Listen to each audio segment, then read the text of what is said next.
The last thing I remember before everything went wrong was the sound of footsteps crunching in the snow behind me.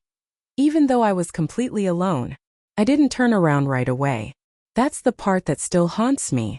Because deep down in that frozen moment under the winter sky, I already knew something wasn't right. And once you know, you can't unknow it. It was supposed to be a quiet winter night. The kind where the cold feels clean, the air sharp, and the world seems asleep. But the silence that surrounded me wasn't peaceful. It felt intentional. Like the forest had gone quiet on purpose, holding its breath, waiting to see what I would do next. I remember thinking, why does it feel like I've been walking longer than I should have? The cabin should have been right there. I had been here before. I knew the path. I had followed the same trail just hours earlier, when there was still a little light left in the sky. But now, under the moonlight reflecting off endless white snow, everything looked wrong. Familiar shapes felt distorted. Shadows stretched too far. Trees leaned inward like they were listening. Then I heard it again. Crunch. Slow. Measured. Not the sound of an animal running. Not wind shifting branches. Footsteps. They stopped when I stopped. That's when my stomach dropped. I stood there, my breath fogging the air, heart pounding so hard I could hear it in my ears. The cold suddenly didn't matter anymore. My gloves felt thin. My jacket felt useless. Every instinct in my body screamed at me to run, but run where? Into the dark? Deeper into the woods? I whispered, "Hello." The word sounded wrong the moment it left my mouth, swallowed by the snow-covered trees. No answer. Just silence again. The kind of silence that feels heavy, pressurized, like it's about to break. I took one slow step forward. Crunch. Another step followed behind me. That was the moment I realized something had already gone wrong, long before I noticed the footsteps. Long before the fear. Long before the cold crept into my bones. Whatever was out there had been close for a while. Close enough to follow me. Close enough to wait. And I had no idea how long I'd been alone out there without actually being alone. My phone buzzed suddenly in my pocket, making me flinch so hard I nearly dropped it. No signal. No notifications. Just the screen lighting up by itself for a split second. Then going black again. I hadn't touched it. I remember thinking, this is how those stories start. The ones you don't believe until you're inside them. The snow around me was untouched, except for my footprints and one other set. They were deeper than mine. Wider. And they were facing toward me. That's when the wind picked up, cutting through the trees like a whisper I almost understood. That's when the cold stopped feeling natural and started feeling hostile. And that's when the question finally hit me with full force. If I wasn't alone out here, why hadn't it done anything yet? I didn't know the answer. But I knew one thing with terrifying certainty. Whatever was following me in that winter darkness didn't want me to run. It wanted me to realize it was there first. Before that night, I would have told you I liked winter. I'm not the kind of person who scares easily. My name's Ethan, I'm 29, and I work a boring, predictable job that keeps me staring at screens for most of the year. Winter was my excuse to slow down. Fewer people. Quieter nights. Less noise in my head. When the first real snowfall hit that December, I decided to take a few days off and drive north to a small rental cabin I'd stayed at once before, tucked just outside a forest preserve, miles from the nearest town. It wasn't remote in a scary way, just peaceful. I arrived late afternoon, right as the sun was dipping low and turning the snow a soft orange. The cabin sat alone but welcoming, smoke already curling from the chimney because the owner had started the heater earlier that day. Inside, it smelled faintly of pine cleaner and old wood. Nothing creaked. Nothing felt off. It felt safe. That first evening passed quietly. I unpacked, made soup on the small stove, and watched snow fall steadily outside the window. No neighbors. No traffic. Just wind brushing against the trees. It was exactly what I wanted, a pause from everything. By around 9 p.m. I realized I'd forgotten firewood. There was a stack near the treeline, maybe a 10-minute walk from the cabin. I wasn't worried. I'd done this kind of thing 100 times. The moon was bright, the snow reflected light, and I had a thick jacket, boots, gloves, everything I needed. I remember smiling to myself as I stepped outside. The night was beautiful. Silent in a comforting way. Snow blanketed the ground so completely that the world felt clean, untouched. My breath came out in slow clouds. The sky was clear, stars sharp and distant. For a moment standing there I felt small but in a good way. I grabbed a flashlight more out of habit than necessity. The path to the woodpile was straightforward, marked by wooden posts half buried in snow. I followed it easily, listening to the soft crunch under my boots. The cold stung a little, but it was the kind of cold that made you feel awake, alive. My thoughts were simple then. I'll grab the wood, head back, start a fire.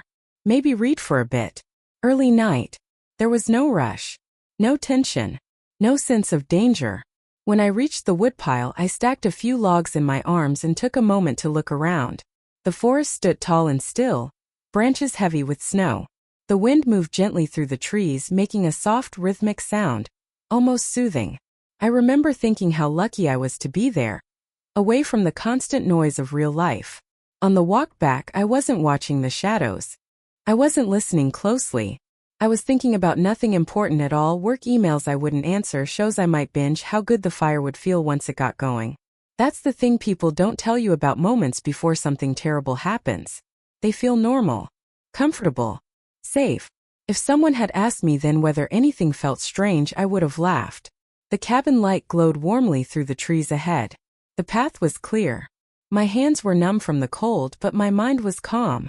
I had no idea that this quiet, ordinary walk, this simple winter errand, was the last truly peaceful moment I'd have out there.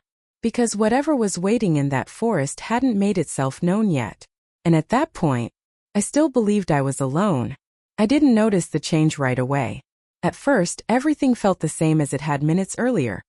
Cold air, steady snowfall, the soft glow of the cabin ahead. I set the firewood down inside, shut the door, and let the warmth wrap around me. The heater hummed quietly. The place still felt calm, familiar, normal. But winter silence has layers, and once you've been in it long enough, you start to hear when something doesn't belong. It began with the quiet itself. The wind had stopped.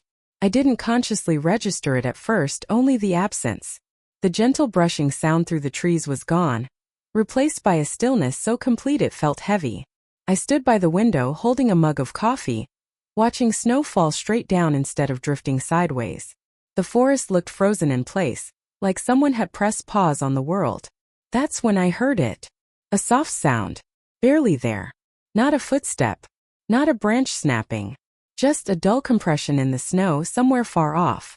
I told myself it was nothing. Snow shifts. Trees settle. Animals move through the woods all the time. Still, I didn't look away from the window.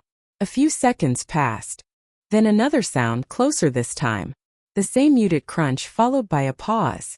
Whatever it wasn't moving naturally. It stopped too cleanly, as if listening. I felt a small, unwelcome tightening in my chest. I reached for the flashlight again and clicked it on, even though the cabin lights were still on. The beam cut through the glass, reflecting back at me uselessly. I turned it off and leaned closer to the window instead. Nothing moved. The forest stood dark and crowded, trees packed tightly together like they were hiding something behind them. I couldn't see the path I just walked, not clearly. Not with the snow falling thicker now. It was like the woods had closed in when I wasn't looking. I shook my head and stepped away. That was when the feeling started. The unmistakable sense of being watched. It wasn't fear yet. More like awareness. The way you feel when someone stands behind you without making a sound. I glanced over my shoulder, half expecting to see someone inside the cabin with me. Of course, there was nothing there. I told myself I was letting the quiet mess with my head. Being alone does that. Your mind fills the silence with imagined threats. I laughed softly, trying to break the tension, and went about stacking the firewood by the hearth. The laugh sounded wrong in the air. Too loud, too sudden. I didn't try again. As the fire caught and the flames began to crackle, another noise reached me. This one came from outside, somewhere near the side of the cabin. A slow scrape, like something brushing against wood. I froze, one hand still on a log. The sound stopped. I waited, holding my breath without realizing it. The heater clicked on, making me jump harder than it should have. My heart thudded fast, then slowly began to settle as seconds passed without anything else happening. Probably a branch, I thought. Snow sliding off the roof. But I didn't move back to the window. I sat down instead, facing the door, pretending to read while my eyes kept drifting up. The clock on the wall ticked louder than it had earlier, each second stretching out. I became hyper-aware of every noise. The pop of the fire, the hum of the heater, the faint creak of wood as the cabin adjusted to the cold. Somewhere outside, something made that sound again. Closer. This time I couldn't place it anywhere specific. It felt like it came from everywhere at once, echoing through the trees. A low disturbance in the snow, followed by a pause long enough to make my skin crawl. I finally stood and turned off the cabin lights, leaving only the fire burning. I don't know why. Instinct, maybe. If something was out there, I didn't want to be a glowing target in the dark. I pressed my forehead lightly against the cold glass and scanned the treeline. That's when I realized something else had changed. The path back to the woodpile, the one I'd followed so easily before, was gone. Not covered. Not faded. Gone. Just smooth, untouched snow where my footprints should have been, as if I'd never walked there at all. And as I stared into the dark, a quiet thought crept into my mind, uninvited and impossible to shake. If I didn't make those sounds, who did? The first thing I noticed was the pressure. It wasn't physical, not exactly. But the air inside the cabin felt thicker, heavier, like it was pressing down on my chest. Breathing suddenly took effort. The fire dimmed slightly, flames bending inward as if pulled by something unseen. The silence outside deepened until my ears rang. Then the sound came again. This time it wasn't subtle. A slow, deliberate crunch of snow, right outside the front door. I stepped back instinctively, heart hammering so hard I could feel it in my throat. Whoever, or whatever, was out there wasn't trying to stay hidden anymore. The steps were careful, measured, heavy enough to be intentional, light enough to be controlled. They stopped inches from the door. I stood frozen, staring at the handle. That's when the flashlight beam cut across the window. Not mine. A pale, uneven light slid over the glass from outside, trembling slightly, as if whoever was holding it didn't quite know how steady their hands should be. The beam paused, lingered, then tilted upward, slowly, until it reached the window beside the door. I saw a face. Not clearly. Not all at once. Just enough. A human shape stood there, too close, head tilted at an unnatural angle. Their features were half hidden by shadow and snow, but what little I could see made my stomach drop. Their mouth hung open, lips cracked and dark, stretched into something that wasn't a smile but wasn't neutral either. Their eyes reflected the firelight inside the cabin, too brightly, too sharply, like an animal caught in headlights. They didn't knock. They didn't speak. They just stood there, staring directly at me. I stumbled back, nearly tripping over the chair behind me. My mind raced, scrambling for logic, for explanations that made sense. Maybe it was another hiker. Someone lost. Someone in trouble. But then they moved. Their head tilted further, slowly, until it looked like it might snap sideways. The flashlight beam jerked, dragged deliberately across the door, the walls, the windows, as if they were mapping the inside of the cabin. As if they were counting exits. A deep, instinctive fear surged through me. This wasn't someone asking for help. This was someone deciding something. I backed toward the bedroom, never taking my eyes off the door. My hand shook as I grabbed my phone from the table. No signal. Of course. The forest swallowed everything out here. The light outside went out suddenly, plunging the window into darkness. For a split second I hoped that meant they'd left. Then the knocking started. 3 slow knocks. Not loud. Not urgent. Controlled. Each one landed with terrifying precision, spaced evenly apart like a code. I didn't answer. I didn't move. The knocking stopped. Silence stretched again, longer this time. My heart pounded so hard I was sure whoever stood outside could hear it through the door. Then a voice spoke. It came muffled through the wood, low and strained, like it hadn't been used in a long time. I know you're awake. Every hair on my body stood on end. The voice didn't sound cold from the winter. It sounded wrong. Flat in places, stretched in others, like someone imitating how people talked without fully understanding it. I took another step back. I saw your light. The voice continued softly. You walked out here. You shouldn't have done that. My breathing turned shallow. My thoughts shattered into fragments. This thing, this person, had been watching me from the beginning. From the moment I stepped into the snow. The handle on the door twitched. Just once. Not an attempt to open it. A test. That was the moment I understood the truth with terrifying clarity. Whatever stood outside wasn't confused, wasn't lost, and wasn't going away. I wasn't dealing with something unsettling anymore.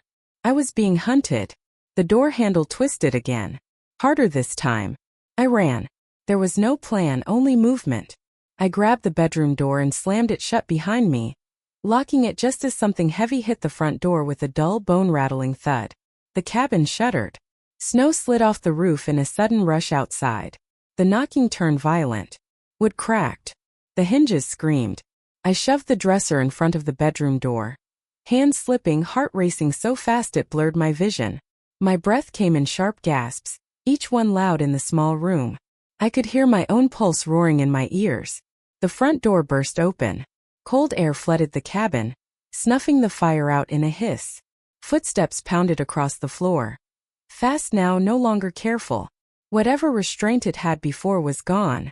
I crouched behind the bed. Phone clenched in my hand like it could save me. Still no signal. I tried anyway, fingers shaking so badly I could barely unlock the screen. The bedroom door rattled. Once. Twice. Then the handle began to turn. I pressed my mouth into my sleeve to keep from screaming. The dresser scraped across the floor as something shoved it from the other side. The door bowed inward, splintering along the frame. I could see fingers pushing through the crack, pale stiff, bending at the wrong angles. I bolted for the window. The glass was iced over, edges frozen solid. I slammed my shoulder into it once, twice. Pain exploded through my arm on the third hit as the glass shattered outward. Freezing air tore into me as I crawled through, shredding my jacket, cutting my hands. I didn't stop. I hit the snow hard and rolled, scrambling to my feet as the bedroom door exploded open behind me. A shape burst out of the cabin, moving too fast, too smoothly for the uneven ground. I ran blindly into the forest. Branches whipped my face. Roots grabbed at my boots. My lungs burned as cold air sliced through my chest. Behind me I heard it. Footsteps pounding through the snow, gaining ground with horrifying ease.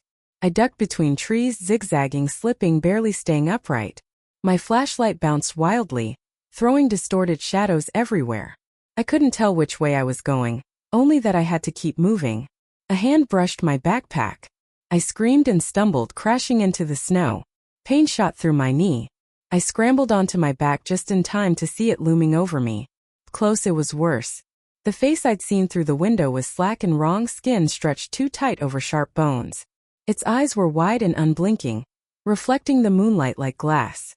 Its mouth moved, lips twitching, as if it were trying to form words it didn't fully remember. I kicked out wildly, catching it in the chest. Staggered back just enough. I rolled and ran again. The forest thinned suddenly, opening onto the narrow road that led back toward town. My car sat half buried in snow, a dark, impossible miracle. I fumbled for my keys, nearly dropping them, hands numb and useless. Behind me the footsteps slowed. Not stopped. Slowed. As if it knew something I didn't. The engine coughed once. Twice. Then roared to life. I jumped inside, slammed the door, and locked it just as something struck the side of the car hard enough to rock it. I floored the gas, tires spinning uselessly before finally gripping. In the rearview mirror I saw it standing in the road. Watching. Not chasing. Just standing there as the distance grew between us. Head tilted, body perfectly still. And as I sped away, a chilling realization hit me harder than the cold ever had. It had let me go. I didn't sleep that night.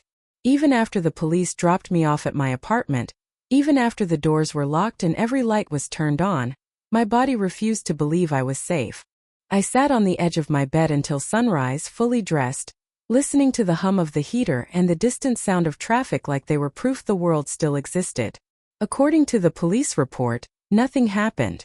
No signs of forced entry. No footprints in the snow near the cabin. No fingerprints on the door or window. No damaged furniture. The cabin owner swore it had been empty all winter. No bookings. No squatters. No reports.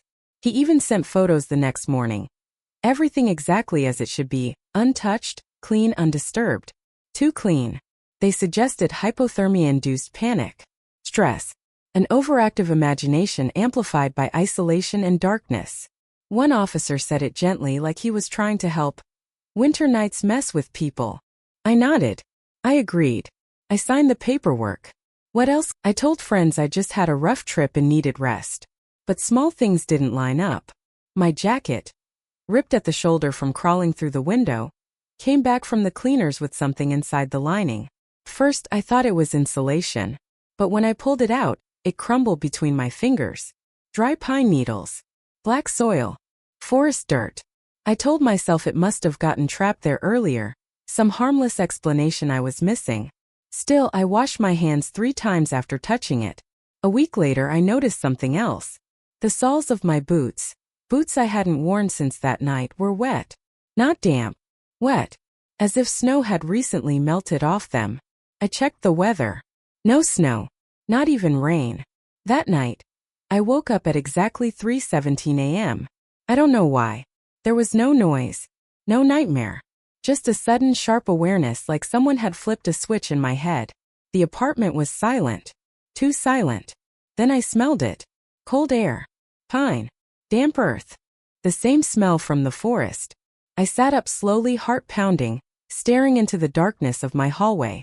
The smell faded after a few seconds, leaving behind nothing but my own breathing and the quiet tick of the clock on the wall. I didn't move for a long time. The next morning I found something outside my front door. A thin line of melted snow stretched across the hallway carpet, stopping just inches from my bedroom threshold. The building manager said the pipes hadn't leaked. No one else on the floor reported anything unusual. The snow shouldn't have been there. And it shouldn't have stopped where it did. I've since moved apartments. Different neighborhood. Different city. I avoid forests now. Avoid long winter nights. Avoid silence whenever I can. Still sometimes, usually when I'm alone and the world feels paused, I catch myself listening. Waiting. Because the most terrifying part isn't what chased me through the trees that night. It's the feeling that it didn't lose me. It learned me. And somewhere in the dark something remembers exactly how fast I run. And exactly where I sleep.